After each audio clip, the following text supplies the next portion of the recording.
कराड तालुक्यात बिबट्याच्या वाढत्या वावरामुळे नागरिकांमध्ये भीतीचे वातावरण निर्माण झाले आहे.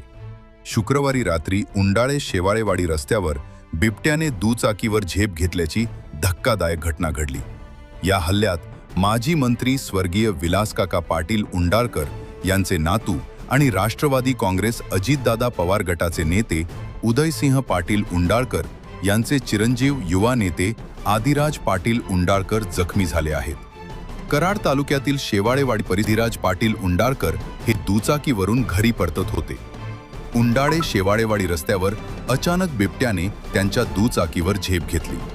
या अनपेक्षित हल्ल्यात आदिराज पाटील यांच्या पायाला जखमा झाल्या. यावेळी धनाजी पाटील हेही त्यांच्यासोबत दुचाकीवर होते. हल्ल्यानंतर दोघांनी प्रसंगावधान राखत तातडीने लोकवस्तीकडे धाव घेतली. त्यानंतर आदिराज पाटील यांना उपचारासाठी उंडाळे येथील ग्रामीण रुग्णालयात दाखल करण्यात आले. सध्या त्यांची प्रकृती स्थिर असल्याची माहिती वैद्यकीय सूत्रांनी दिली आहे. पाटील उंडाळकर हे येळगाव जिल्हा परिषद गटातून निवडणूक लढवत आहेत. निवडणुकीच्या पार्श्वभूमीवरच आदिराज पाटील परिसरात कार्यकर्त्यांशी संपर्क साधत होते. या घटनेमुळे परिसरात एकच खळबळ उडाली असून बिबट्याच्या वाढत्या वावराबाबत नागरिकांमध्ये भीती व्यक्त केली जात आहे. वन विभागानं तातडीनं उपाययोजना कराव्यात अशी मागणी ग्रामस्थांकडून होत आहे. Adiraj Patil Undalkar social media post करत ते म्हणाले, दरम्यान मला काहीही झालेले नाही.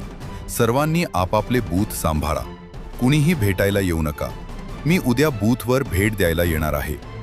कराड तालुक्यात बिबट्याच्या वाढत्या वावरामुळे नागरिकांमध्ये भीतीचं वातावरण आहे. रस्त्यावरच दुचाकी स्वारावर झालेल्या या हल्ल्यामुळे वन विभागाच्या कार्यपद्धतीवर प्रश्नचिन्ह निर्माण झालं आहे.